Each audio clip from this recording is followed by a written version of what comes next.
అందరూ మాట్లాడడానికి అవకాశం ఉన్నది.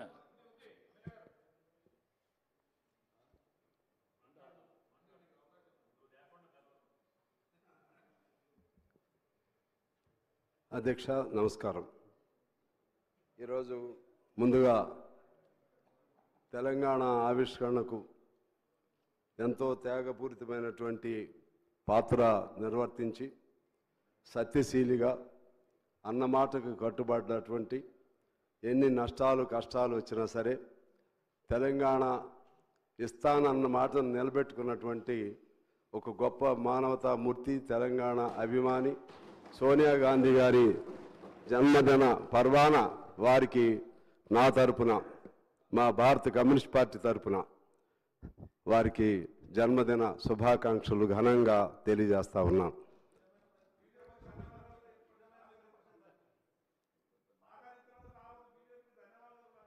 మేము ఎప్పుడు బీజేపీ అంటే దానికి మళ్ళీ ఇంకోసారి చెప్తా, దానికి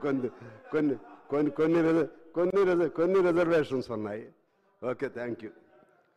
రెండోది, ఈనాడు తెలంగాణ తల్లి విగ్రహ ఆవిష్కరణ సంబంధించి మిత్రులు టీఆర్ఎస్ అంటే ఇప్పుడు బీఆర్ఎస్ వారు కూడా ఉంటే బాగుండేదనేది నా అభిప్రాయం. కారణం ఏమంటే, మీరు అనుకున్నట్లుగానే మీ మనసులో ఉన్నట్లుగానే మీ భావనకు అనుగుణంగానే అన్నీ ఉండవు. ఆ పద్ధతుల్లోనే విగ్రహం ఉండాలని, మీరు అనుకున్న పద్ధతుల్లోనే కవులు కళాకారులను సత్కరించాలని, మీరు అనుకున్న పద్ధతుల్లోనే సవ్యంగా జరగాలని అంటే ఇప్పుడు ఉన్నది మీ ప్రభుత్వం కాదు. అది మీరు గమనంలో పెట్టుకోవాలి. ఇప్పుడున్నది మారిన ప్రభుత్వం. వీళ్ళకు కూడా కొన్ని లక్ష్యాలు ఉంటాయి, కొన్ని ఆశయాలు ఉంటాయి, కొన్ని ఆకాంక్షలు ఉంటాయి, కొన్ని అభిప్రాయాలు ఉంటాయి. మీరు చేసినటువంటి అభిప్రాయాల పట్ల కొంత విరుద్ధమైనటువంటి వైఖరి కూడా ఉండొచ్చు. నేను మనవి చేసేది ఏమంటే, ఇవాళ మీరు చెప్తా ఉన్నారు కదా, ఆనాడు తెలంగాణ తల్లి విగ్రహ రూపకల్పనలో మీరు ప్రతిపక్ష పార్టీలను పిలిచారా అని చెప్పి నేను ఆనాటి అప్పుడు ముఖ్యమంత్రిగా ఉన్నటువంటి కేసీఆర్ గారిని నేను ప్రశ్నిస్తూ ఉన్నాను. నాకు తెలిసి ఆ రూపకల్పన ఎలా ఉండాలని, దానికి సంబంధించినటువంటి విధి విధానాలు ఎలా ఉండాలి, లేకపోతే దానికి సంబంధించినటువంటి ఆవిష్కరణలో ఉన్నటువంటి ఆ పలు అంశాలు ఎలా ఉండాలని ఎవరితో కూడా చర్చించిన పరిస్థితి లేదు. మమ్మల్ని అయితే పిలవలేదు. ఇంకెవరినైనా పిలిచారో నాకు తెలియదు. మమ్మల్ని ఎందుకు అంటున్నానంటే, మేము కమ్యూనిస్ట్ పార్టీగా ఒక జాతీయ పార్టీ అయి ఉండి కూడా విశాలాంధ్ర కోసం అనేక త్యాగాలు చేసిన పార్టీ అయి ఉండి కూడా తెలంగాణ ప్రజల ఆకాంక్షలను అర్థం చేసుకుని కేంద్రంలో ఉన్నటువంటి భారత కమ్యూనిస్ట్ పార్టీ ఒక నిర్ణయం చేసింది. ఇక ఆపలేము, తెలంగాణ ఆవిష్కరణ కావాల్సిందే అని ఏబీ బర్ధన్ గారు, లేకపోతే ఇప్పుడున్న రాజా గారు, సుధాకర్ రెడ్డి గారు, మా నారాయణ గారు అనేక మంది అనేక పద్ధతులతో ఒక నిర్ణయం చేశారు.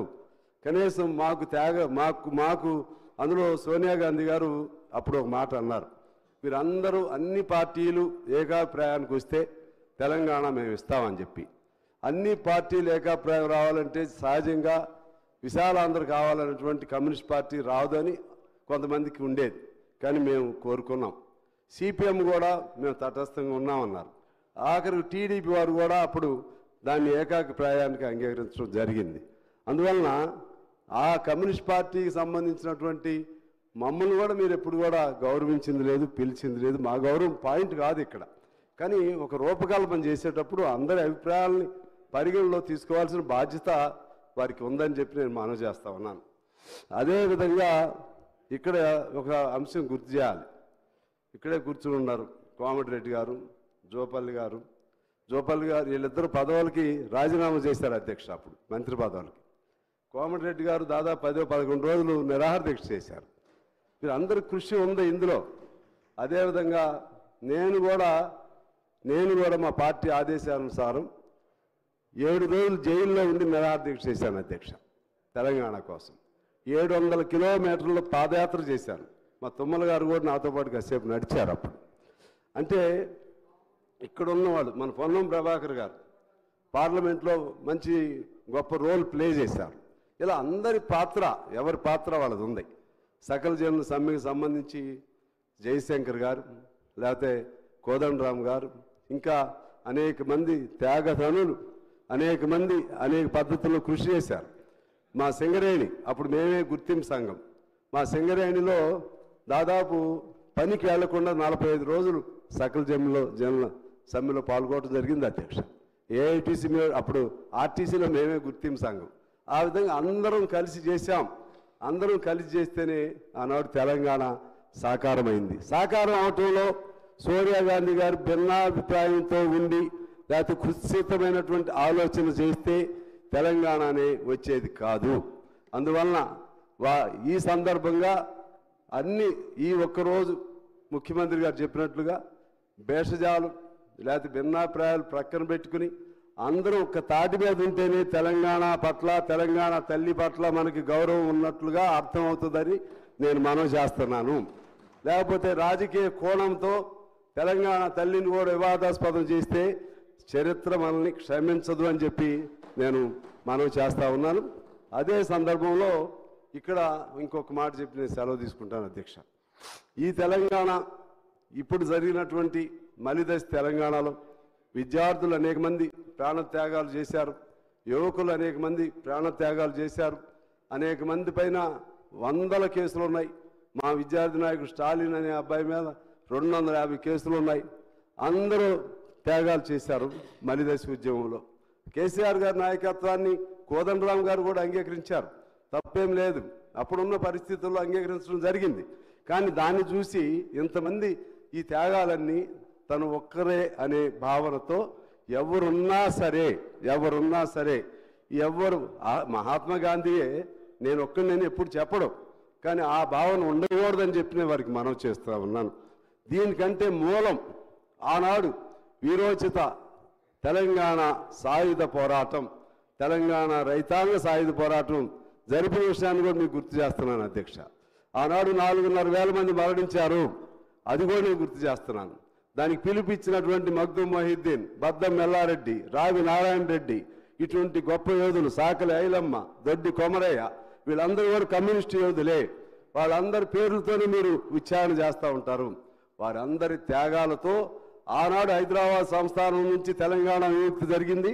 ఆ తర్వాత అందరి కృషితో, అఫ్కోర్స్ మీరు లీడర్ కావచ్చు, కానీ అందరి కృషి ఉంది, అన్ని పార్టీల కృషి ఉన్నాయి. అందరితో ఆనాడు హైదరాబాద్ నుంచి మన తెలంగాణ విముక్తి చెందింది. కమ్యూనిస్ట్ పార్టీ రోల్ తీసుకోలేదు కదా, మేమే అని చెప్పి తీసుకోలేదు కదా, వ్యక్తిగతంగా ఎప్పుడు తీసుకోలేదు కదా. అట్లనే గత ముఖ్యమంత్రి గారిని నేను మనవి చేస్తున్నా, మీరు టీఆర్ఎస్ని బీఆర్ఎస్ చేసేసుకుంటారు, మీరు అనేక మార్పులు చేసుకుంటారు. ఇది ఇప్పుడున్నటువంటిది వాస్తవం మాకే అనిపించింది.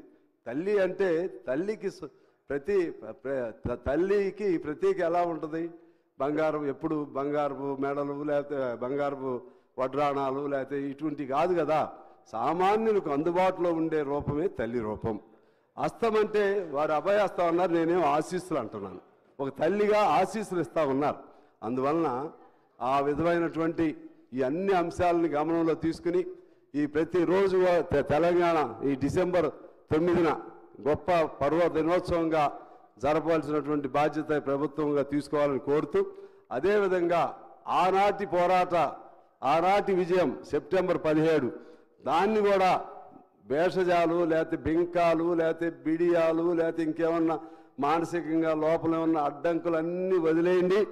అందరూ అంగీకరిస్తున్నారు దాన్ని కూడా అధికారికంగా చేయమని చెప్పి నేను మిమ్మల్ని కోరుకుంటూ మీ ద్వారా అధ్యక్ష మీకు హృదయపూర్వక నమస్కారాలతో సెలవు. Thank you. గౌరవ మంత్రి గారు కోమటిరెడ్డి వెంకటరెడ్డి గారు. అధ్యక్ష ధన్యవాదాలు అధ్యక్ష. మీకు ముందుగా గౌరవ ముఖ్యమంత్రి గారు ఈరోజు మన ప్రియతమ నాయకురాలు